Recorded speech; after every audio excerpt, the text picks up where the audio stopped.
Okay.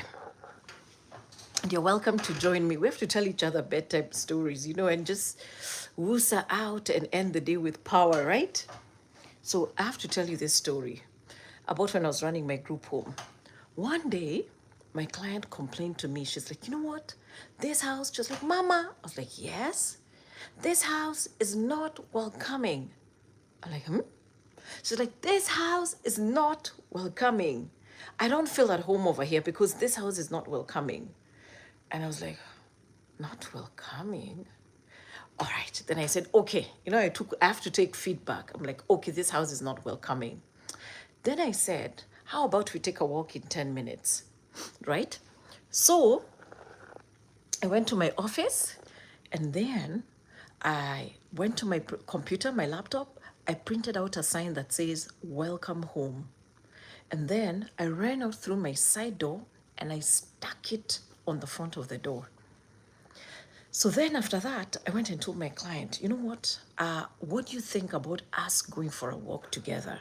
And by the way, thank you for sharing with me that this house is not welcoming because I understand. And you know what? I was even looking at the neighbor's house and they have those signs that say, welcome home. So when you're saying this house is not welcoming, I understand. Welcoming, which is it? Okay. So then I swear I'm such a naughty child. We left the house through the side gate of the door, right? So we left the house through the side gate of the door, and then we walked. So we walked around the community and came and then approached the front door. So when we approached the front door and came to the front door, I was like, oh my goodness, look at this door. There's a sign. It says welcome. I guess this house is welcoming. She's like, yeah. So I stood in front of the door and I was like, wow, I guess this home is welcoming. Then I was like, shall we enter the home? And she was like, yeah, let's enter. So when I entered the home, I was like, oh my Lord, I can't just believe how welcoming this house is. How do you feel? She's like, it does feel welcoming. I was like, now let's go make a meal and celebrate how welcoming this house was.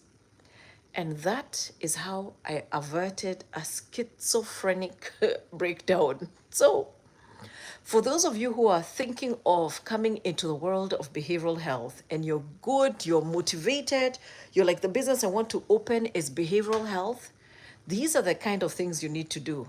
Hey, Shaniqua, how are you? Welcome. It's bedtime stories. We're just relaxed over here. We're just chilling.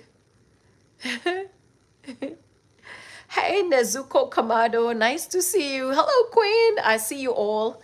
We're just having bedtime stories. I'm just, chatting around, talking about bedtime stories of running a behavioral group home. But you're welcome to ask any questions that you want. So it's just an easy conversation. I'm literally in my bed. I'm sure you're also in your bed because it's 9 o'clock over here. So nice to see you all. And thank you all for subscribing and being a part of this community. I really love it. Yeah, so we're just talking stories. Now, let me tell you another story. So when you're running a behavioral group home, you have authority to search and seize, right? Like I could search and seize stuff that my clients were bringing in. Okay, so one day, and I have these 4 men, and they were the most hilarious men I had ever met.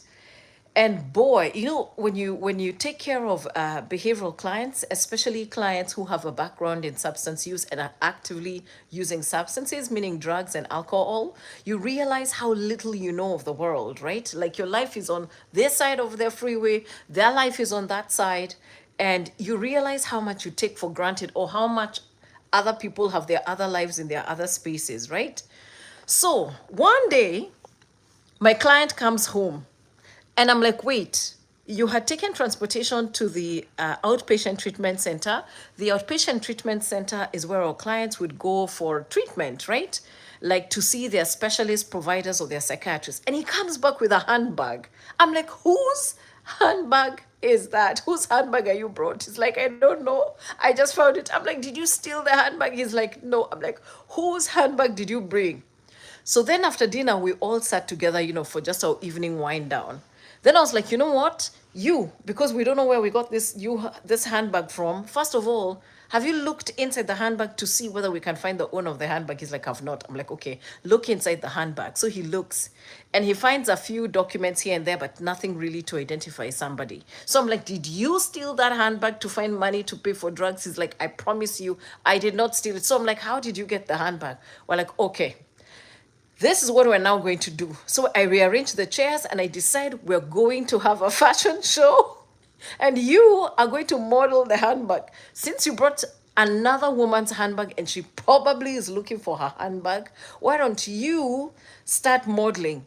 So now we start cheering as he's walking down the aisle, and just swaying his hips. And it was so much fun. Then, the whiteboard I usually use to teach you guys, that whiteboard, I took that handbag and I hung it on that whiteboard and I said, we're never ever going to pull this handbag down from this whiteboard.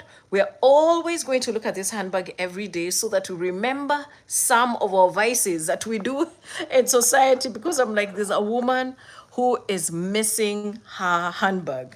So with my clients, we used to have like fun moments like that, just to ease down the tension, to relax, just the way we're doing. We tell stories, and this is how I used to learn about their lives. I tell them stories about my lives. And these clients, I'm telling you, took me for a run, because every day it was weed, heroin.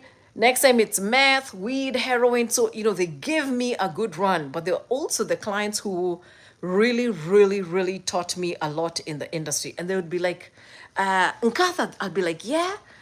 So, the 12 steps? I'm like, yeah. Do you know what the 13th step is? I'm like, no. There's a 13th step. They're like, yeah. Everybody knows what the 13th step is. Do you guys know what the 13th step is? Because I had never heard of this. And the 13th step is that word that goes like this, and then EX. And I'm like, you have got to be kidding me. So they used to educate me on the way all of these AA programs run. Because I used to take my, Wahali, I see you. You knew the 13th step? I didn't know the 13th step. I'm just like, there's a 13th step. So they used to teach me all these things that I'd never known. And they taught me that, I used to take them for either Narcotics Anonymous. Oh yeah, AA here. Oh, that's awesome. That's awesome. Thank you for joining us. So I used to take them to all these groups like, the AA Anonymous. I mean, not AA Anonymous. I mean to the AA classes, the Alcoholics Anonymous.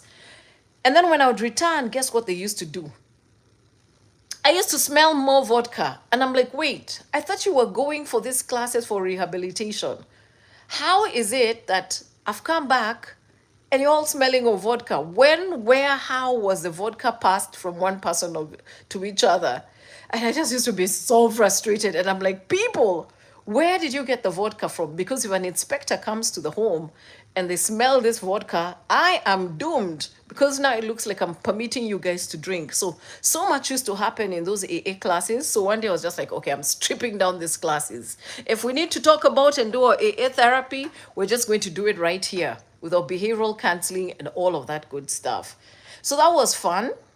One day I remember my client came home and I'm like, what do you have? What are you brought? He had gone home for a home pass because his family members had an event and they weren't so far from here. So I was like, what do you have? And at that point, I was so frustrated of checking, raising mattresses, looking under, looking in the bathrooms, looking in the crevices, searching their stuff. One day I was just like, I surrender. I am no longer interested in looking through your personal items. So if you bring substances into this house that you're not allowed to bring, please, I just beg you, just tell me. So now when he came through the door, I was like, okay, what did you bring? Please just tell me. He's like, well, I'm like, please just tell me, because I'm not interested in searching you and I'm exhausted. I just want to relax. Not interested in searching you. Do you know he pulls out a fat bag of weed from his crotch? And I'm like, no. Why did you bring that to the group home? What do you want me to do with your weed? I can't have weed in the house. So that was another laughable moment. I'm just like, man, this young men and women are so daring. And here I am in my little innocent world, constantly worrying if somebody walks in and finds all this stuff or smells this vodka. And these young people were just living their lives. And I miss them so much because they taught me so much. So that's my story time for today. I wish this communication was two-way so I could hear stories from all your wild adventures wherever you are in the world. Where are you guys, by the way, checking in from? I see you, Eden, by the way. Where are you guys checking in from? What state are you in? Add a question and answer sticker. Huh? Add a question and answer sticker. Let me see if we can do new things here. I'm curious to know where you're logging in from. Maybe you can tell me in the chat if you're comfortable sharing your state. Anyway, there's so many fun stories when you run a group home. You never forget the people you meet. You never forget any face or anybody you provided care for. That's why, open up this challenge and this channel, and I encourage you to have a group home. They're like your extended family members. You just end up having so much love for them, and you never, ever, ever forget anybody who comes through your door.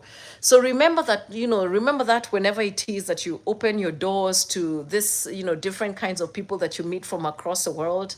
If you open your mind frame and you're just interested in listening to where everybody comes from and the different family dynamics, you're going to learn so much. And it's so much fun, and you never forget the dynamic. So, there are those stringent things you always have to do for the state, but then the story time, the getting to know each other, the bonding, the sharing of meals, they're doing the household chores together, they're going to the grocery stores together. I once had two clients in my house, and one of the clients, the lady was like, you know what? You know those little squeezy things you put into water, then it becomes lemonade? She was just saying that she had run out of them and she wanted some of those. So we went to the clients to Walmart and we shopped, then we came home. When we came home, the young guy was like, oops, here, I have something for you. He had stolen from Walmart those little lemonade things. Those things that you add, they look like it's lemonade color, and then you get your lemonade. And I was just like, oh my God, when did you steal this stuff? I was with you the whole time. I mean, it was such a sweet gesture, the way he just whipped it out of his pocket and he's like, look, I got you what you needed. And I'm like, how did you get that? I was with you the whole time. When did you pocket it? So there are so many different stories and so many sweet moments. I remember because I love kombucha. So I used to have bicycles in my house, and the young men used to ride them and go with them to the Walmart. I just used to tell them, just be careful, ride your bike, go to Walmart. One day, my client comes home with like the 12-case bottle, and he's on a bicycle. He's carrying it on his shoulders, and he bought it for me with his EBT card. I'm telling you, I was so moved. I can't believe like he bought me the 12-pack of kombuchas. I usually just used to buy myself one jar at a time, but he went all the way and bought me the 12-pack, and I will never, ever, ever, ever forget his kindness. So there are all these little moments that you have in the group homes, and then you're like, wow. I guess there's just something beautiful for, around doing this work. There's all that madness, of course, with the administrative staff.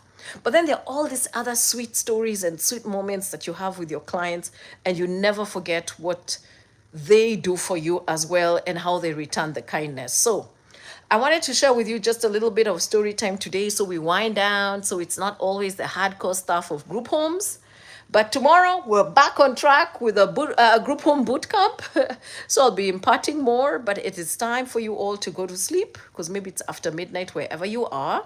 So I wish you all a very good night. May you have the sweetest of dreams. May your minds be relaxed. May you not experience any anxiety or depression or all those fears that we have when we're going to bed.